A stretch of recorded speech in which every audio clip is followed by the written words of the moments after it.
शिष्य वृंद द्वारा अपनी गुरु सुप्रसिद्ध शास्त्रीय गायिका आदरणीय श्रीमती शोभा चौधरी के सम्मान में आयोजित कार्यक्रम गुरु पर्व 2019 में पधारे सभी सुधी श्रोताओं का मैं हार्दिक स्वागत करती हूँ।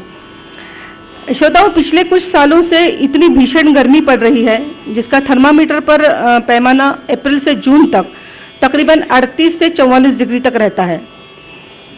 जैसे ही आषाढ़ माह शुरू होता है, कहीं ना कहीं से एक आध बादल आकर बरसना शुरू करता है और फिर सारा माहौल एकदम खुश हो जाता है।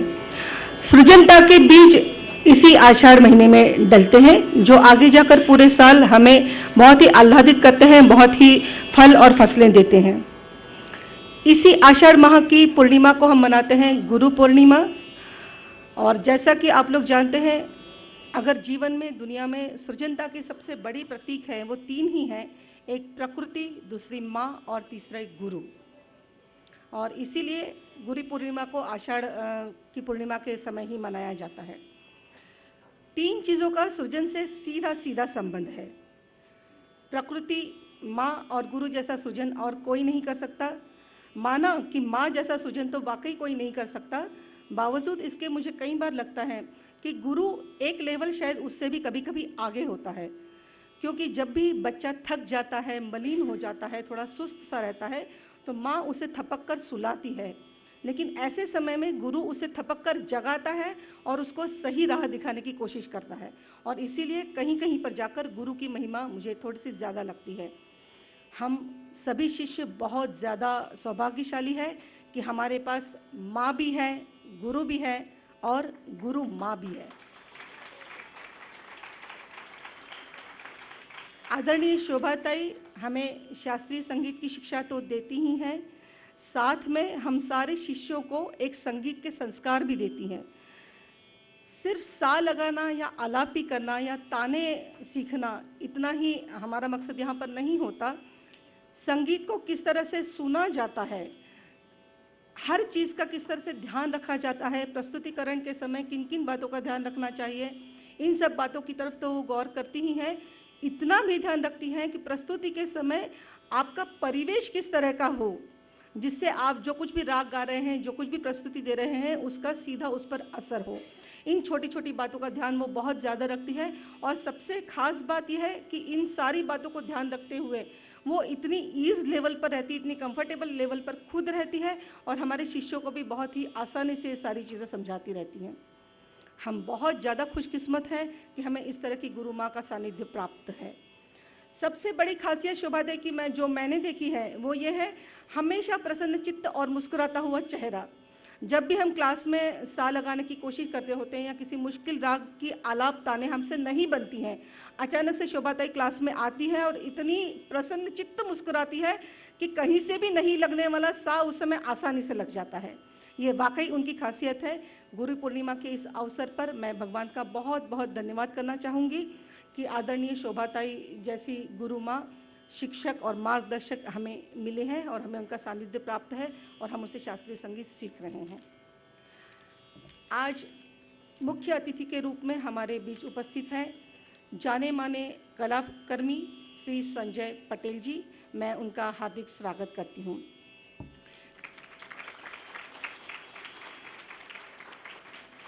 आज का हमारा कार्यक्रम दो भागों में विभक्त है। जो कुछ भी साल भर हम बच्चे यहाँ पर सीखते हैं, थोड़ा बहुत ही संगीत सीख पाते हैं, पूरे साल में हमारी इतनी साधना नहीं है, फिर भी जो कुछ भी सीखते हैं पहले चरण में हम उसे अपनी गुरु माँ को समर्पित करेंगे। जो कुछ भी उल्लेखनीय हम गाते हैं, उल्लेखनीय प्रस्तुतिकरण होता है, वो सब हमारे गुरुओं को समर्पित है। और अगर कुछ कमियां रहती हैं तो मैं आपसे रिक्वेस्ट करूंगी कि कभी अगर मौका मिले तो हमें ज़रूर बताइएगा। हमारे प्रयासों में निश्चित रूप से कोई कमी है, हमारी साधना अभी भी इतनी नहीं है कि हम बहुत परफेक्ट गा पाएँ। तो पहले चरण में हम अपनी सारी प्रस्तुतियाँ तकरीबन 125 शिष्य जो हैं हम गुरु माँ के चरणों में समर्पित करेंगे। दूसरे चरण में हम हमारी गुरु माँ शास्त्रीय गायिका विदुषी शोभा चौधरी से उनके शास्त्रीय गायन की प्रस्तुति सुनेंगे। कार्यक्रम को आगे बढ़ाते हुए सबसे पहले मैं हमारे अतिथि श्री संजय पटेल जी, उनसे निवेदन करूंगी कि सरस्वती की प्रतिमा, सरस्वती को दीप प्रज्वलन कर आज के कार्यक्रम का शुभारंभ करें। वरिष्ठ पत्रकार श्री जावेद खान साहब हमारे बीच मौजूद हैं, हमारे बीच हमेशा ही रहते हैं, बहुत प्रोत्साहित करते हैं। उनसे भी निवेदन है कि मंच पर आएं और दीप प्रज्वलन करें। जय मां सरस्वती जयति जय जय मां सरस्वती जयति वीणाधारिणी जयति वीणाधारिणी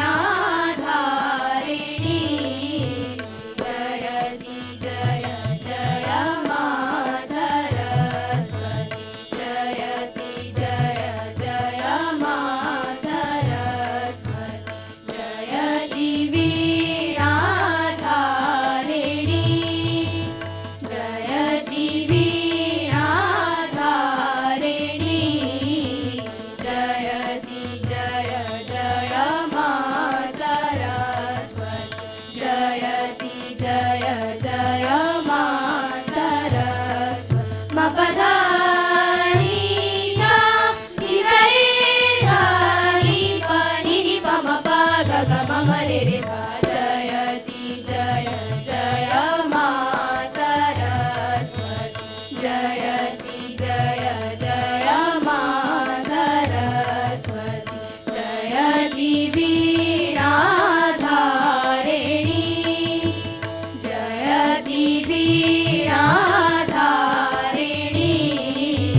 जयति जय जय मां सरस्वती जयति जय जय मां सरस्वती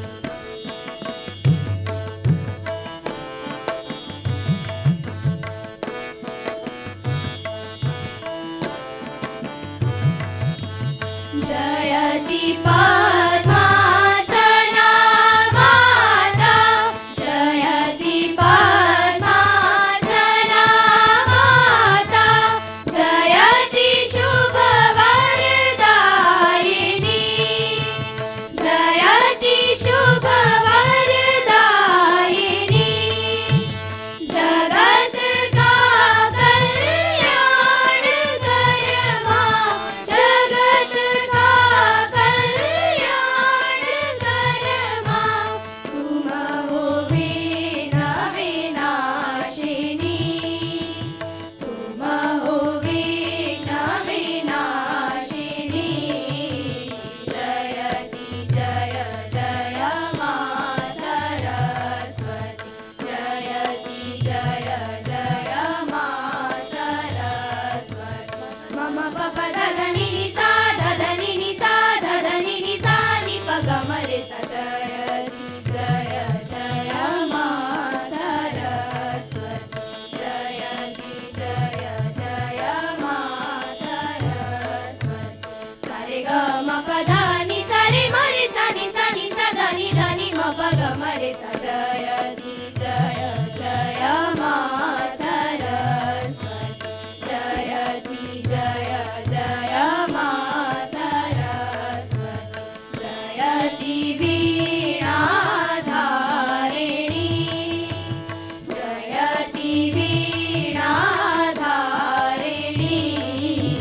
जयति जय जय मां सरस्वती जयति जय जय मां सरस्वती मां सरस्वती मां सरस्वती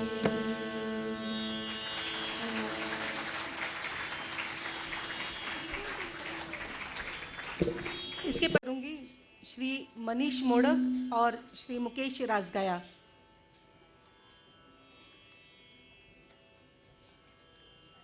स्वागत के लिए मनीष मोड़क और मुकेश राजगाया। खास तौर से पंचम निषाद के लिए उनका वरदस्त हमेशा बना रहता है। हर प्रोग्राम अटेंड करते हैं, हर प्रोग्राम सुनते हैं और प्रोत्साहित करते हैं बच्चों को। जावेद खान वरिष्ठ पत्रकार हैं और आज हमारे बीच उपस्थित है। ये भी हमेशा पंचम निषाद में आते हैं, कार्यक्रम सुनते हैं और प्रोत्साहित करते हैं। संजय पटेल जी से मैं थोड़ा विनती करूंगी कि थोड़ी देर आप मंच पर बने रहें। मीनल मोड़क, इनके सम्मान के लिए मैं आमंत्रित करूंगी अंशुली होलकर और दीक्षा सुपेकर। जावेद खान जी, आप भी थोड़ी देर के लिए मंच पर रहें अभी।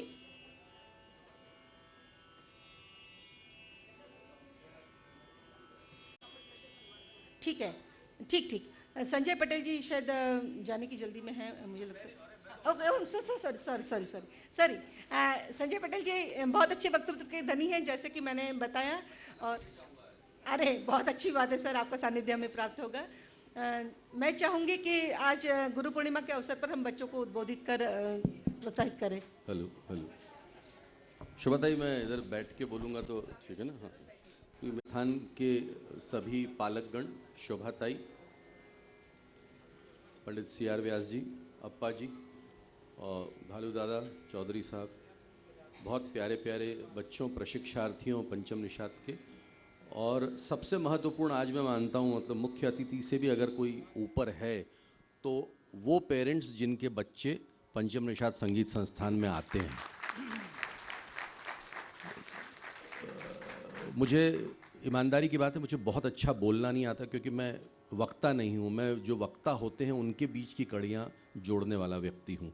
तो मैं अच्छा स्पीकर नहीं हूँ, लेकिन कोशिश करूँगा कि कुछ बात जो मैंने इन सालों में सीखी वो आपके साथ साझा कर सकूं।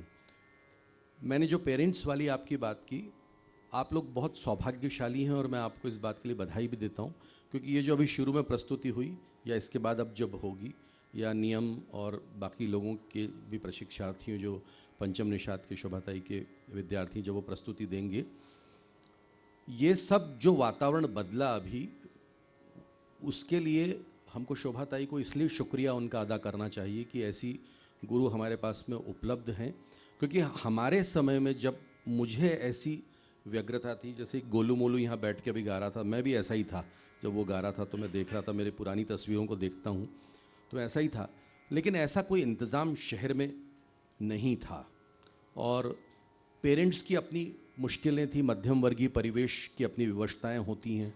कौन छोड़ने जाएगा, कौन लेने जाएगा, वो अच्छा उस ज़माने में ये था कि जो इंदौर का जो सीन था 60s और 70s, यानी मेरी जो 10 साल की उम्र रही होगी जब मुझे सीखना चाहिए था, बाद में सीख तो अभी भी रहा हूँ, लेकिन तब जब कायदे से सीखना चाहिए था जैसे बच्चे सीख रहे हैं, ये सही टाइम है सीखने का।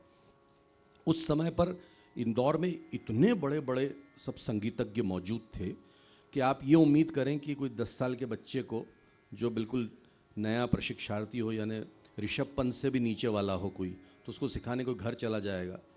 कोई ऐसी इंस्टीट्यूशंस नहीं थी इंदौर में कि जहाँ पर जाके कोई सीखा जाए। गुरुजन थे जिनके संपर्क में कोई आता था, कोई परिचय होता था। जैसे मेरे वालिद साहब ने, पिताजी ने भी कोशिश की थी कि उस्ताद जहांगीर खां साहब से मेरा गंडा बनता, क्योंकि मैं तबला अच्छा बजाता था मैं, तो कोशिश की, लेकिन ये मेरा दुर्भाग्य कि बात करने के 7-8 दिन बाद ही खां साहब गुजर गए। सफ़ेद कोटी पर मेरे पिताजी लेकर गए थे, बात करने गए थे, लेकिन वो नहीं हो सका। तो मैं ये कहना चाहता हूँ कि जो समय बिगड़ा हुआ, बिगड़ैल समय है, जिसमें मुझे इससे ज़्यादा कि मैं अभी कहाँ बैठा हुआ हूँ, मुझे किसका फ़ोन आने वाला है और मुझे कहाँ जाना है और व्हाट्सएप में किसका मैसेज आ गया होगा, वो उसकी बेचैनी का समय है।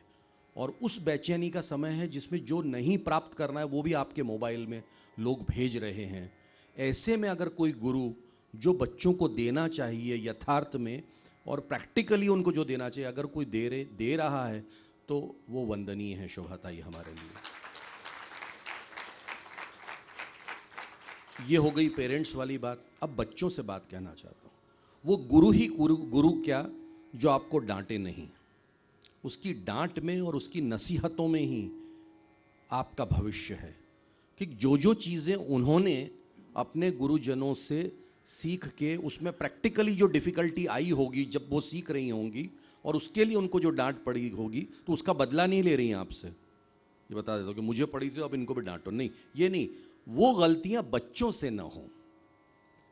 उन गलतियों को शोभाताई की जगह और बड़ी हो सकती थी, लेकिन उनको लगता है कि मुझे जिस जगह होनी थी, क्या मेरे कहीं कोई रियाज में कमी रही थी, क्या मुझे कुछ और करना था, क्या मुझे और गुरुजन मिलना था। जैसे गिरजा देवी, उनको बहुत जीवन के बहुत देर से उनके संपर्क में वो आई, तो वो तलाश गुरु की हमेशा दिमाग के अंदर बनी रहती है। उस तलाश का मुआवजा वो बच्चों को देना चाहती हैं। इसमें भी बच्चों का हित है कि ये जो खालीपन कोई बच्चों की ज़िंदगी में कहीं भी कोई एक फिनिशिंग, जैसे कि इंटीरियर डेकोरेटर हर चीज़ को अच्छे से बन गया स्ट्रक्चर कि बच्चा गाता है, ये हो गया, सिविल वर्क हो गया, आप पकड़ के ले आए तो सिविल वर्क, चौखट लग गई, नींव बन गई, हो गया। अब उसको डेकोरेट करने का काम कि अच्छी उसमें ड्राइंग रूम उसका अच्छा बने, उसका किचन अच्छा बने, उसकी बैठक अच्छी बने, उसमें कहाँ पर क्या प्लांट्स रखे जाएं, कहाँ कैसे उसको लैंडस्केप किया जाए, ये सब करने का काम इंटीरियर डेकोरेशन गुरु करता है।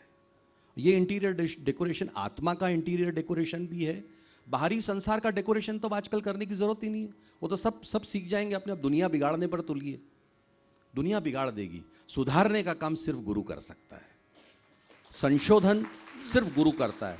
और एक वाकया है, उस्ताद फरीदुद्दीन डागर साहब का, मणि कौल ने एक आर्टिकल के अंदर लिखा था, जो जाने माने फिल्मकार हैं। उन्होंने कहा कि उन्होंने खुद ने भी बाकायदा डागर से बैठकर वो कैसे सिखाते हैं उस तालीम को देखा और उसको आत्मसात किया। तो गुरु कह रहे हैं कि ये सरगम है, तुम ये करो, मैं अभी आता हूँ, करो, ये करो करो। बोले 15-15 दिन तक एक ही सरगम पकड़ कर बैठे, इरिटेशन आता था। आपको भी आता होगा कि यार क्या एक ही उसको जो है, ये एक ही अलंकार को लेकर शोभा था, मतलब सोमवार से गुरुवार हो गया, आगे नहीं बढ़ रहे हैं। तो वो बाद में उन्होंने पूछ लिया अपने गुरुजी से, उस्ताद जी ये क्या बात है कि एक फ्रेज़ है, उस फ्रेज़ को आप बदलते नहीं हो, 15 दिन हो गए उसी फ्रेज़ में चल रहे हैं आप। तो बोले यार देखो, जो बात कही भालू दादा बड़े काम की बात है। बोले मैं ये नहीं देखना चाह रहा था कि तुम ठीक गा रहे हो कि नहीं, मैं ये देखना चाह रहा था मैंने ठीक सिखाया कि नहीं। I just want to check